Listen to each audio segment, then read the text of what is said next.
नमस्कार. थालीपीठ तर तुम्ही बऱ्याच प्रकारचे खाल्ले असतील, परंतु आज मी तुमच्यासोबत हुरड्याच्या मस्त खमंग थालीपीठाची रेसिपी शेअर करत आहे. खूप चविष्ट लागतात, बनवायला अगदी सोपे आहेत आणि एकदम खमंग लागतात. कुरकुरीत आणि खावेसे वाटणारे हे थालीपीठ अगदी सोपे आहेत बनवायला. तर चला पटकन रेसिपीला सुरुवात करूया. आतापर्यंत टेस्टी मोमेंटला सबस्क्राईब केलं नसेल तर प्लीज तुम्हाला रिक्वेस्ट आहे, नक्की सबस्क्राईब करा. तर इथे बघू शकता मी ओल्या हरभऱ्याची हिरवी कंच मस्त पाऊण वाटी दाणे घेतलेले आहेत. कारण हे छोटा याचा साईज आहे, म्हणजे तुम्ही समजू शकाल की हे गावरानी हरभऱ्याचे दाणे आहेत. जर तुम्ही काबुली चना वापरत असाल तर त्याचे दाणे थोडेसे मोठे असतात. आता या दाण्यांना हुरड्यासारखं छान खरपूस 3 ते 4 मिनिटं मस्त भाजून घेऊया. आता ओल्या हरभऱ्याचा सीझन जवळपास संपतच आलेला आहे. मार्केटमध्ये अगदी तुरळक आपल्याला हा हरभरा विकायला दिसतो. मार्केटमध्ये मिळाला तर अवश्य घ्या. छान इथे खमंग वास सुटलेला आहे दाण्यांचा आणि दाणे छान खरपूस भाजले गेलेले आहेत. एका ताटलीमध्ये काढून घेऊया आणि याला पूर्णपणे थंड होऊ देऊया. तोपर्यंत बाकीची तयारी करून घेऊया. 4-5 लसणाच्या पाकळ्या आणि थोडं जिरं खरबत्त्यामध्ये कुटून घेतलेलं आहे. आता या थालीपीठामध्ये कांदा खूप छान लागतो. एक मोठा कांदा मोठ्या पीसेसमध्ये कट करून घेतलेला आहे आणि स्लायसरच्या मदतीने बारीक करून घेत आहे. तुमच्याकडे असा स्लायसर नसेल तर तुम्ही मिक्सरला जाडसर फिरवू शकता, म्हणजे तुमचं काम हलकं होईल. असं स्लायसर असला म्हणजे बरेच कामं आपली हलकी होतात. पटापट ज्या भाज्या आहेत त्या मस्त बारीक करता येतात. भरपूर अशी कोथिंबीर घेतलेली आहे, तीसुद्धा छान बारीक चिरून घेऊया. अगदी बेसिक साहित्य लागतं हे थालीपीठ बनवायसाठी. दाणेसुद्धा थंड झालेले आहेत.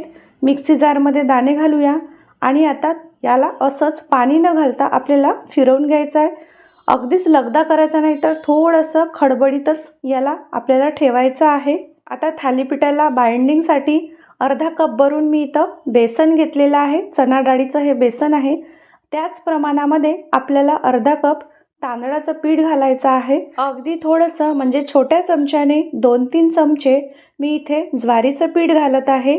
आता बारीक कट करून ठेवलेला कांदा घालूया. कांदा छान भरपूर घातला की खूप चविष्ट हे थालीपीठ बनून तयार होतात. ठेचलेला लसण आणि जिरं घालूया. अर्धा चमचा हळद, 1 चमचा लाल तिखट, 1 चमचा चवीनुसार मीठ, 1 ते 1.5 चमचा अख्खे तीळ आणि भरपूर अशी कोथिंबीर घालून हे पीठ पहिल्यांदा असंच आपल्याला मिक्स करून घ्यायचं आहे.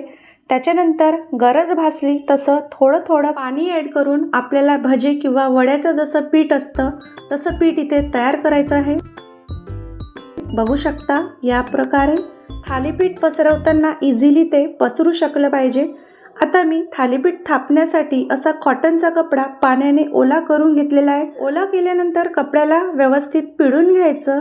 आता आपल्याला थालीपीठाचा जेवढा साईज पाहिजे तेवढं पीठ या कपड्यावर घेऊन छान थोडं हाताला पाणी लावत असं गोल त्याला थापून घ्यायचं. जेवढं शक्य होईल तेवढा पातळ थापण्याचा प्रयत्न करायचा आणि मधामध्ये असे छिद्र करून घ्यायचे, जेणेकरून आतूनसुद्धा व्यवस्थित ते शिजल्या जाईल. ज्याप्रमाणे धपाटे आपण थापतो त्याचप्रमाणे आपल्याला हे थालीपीठ थापून तयार करायचे आहेत. तवा चांगला गरम झालेला असावा. गॅसची फ्लेम मीडियम ठेवायची आहे. तव्याला चांगलं तेलाने ग्रीस करून घ्यायचं. पीठ तव्यावर टाकायचं आणि आलटून पालटून खमंग असं छान थालीपीठाला भाजून घ्यायचं. हुरड्याचे थालीपीठ म्हटलं की हुरड्याचा तो भाजल्याचा जो टेस्ट येतो ना, तो खूप सुंदर टेस्ट या थालीपीठामध्ये येतो. जर तुम्हाला भाजून नसेल करायचं तर असेच नुसते अख्खे दाणे मिक्सरला फिरवून त्याला न भाजता तसेही तुम्ही याचे थालीपीठ बनवू शकता. दोन्ही साईडनी आलटून पालटून खमंग छान थालीपीठ भाजून झालेलं आहे.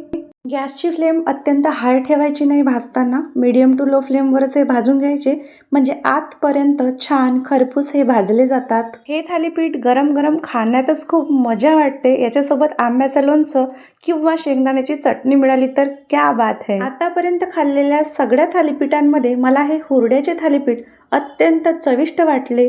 घरात भाजलेला हुरडा बरेच वेळा पडून राहतो, त्याचेही सुद्धा तुम्ही दाणे काढून मस्त हे थालीपीठ बनवू शकता. तर आजची माझी रेसिपी आवडली असल्यास व्हिडिओला एक लाईक जरूर करा, जास्तीत जास्त शेअर करा. पुन्हा भेटू एका नवीन व्हिडिओसोबत.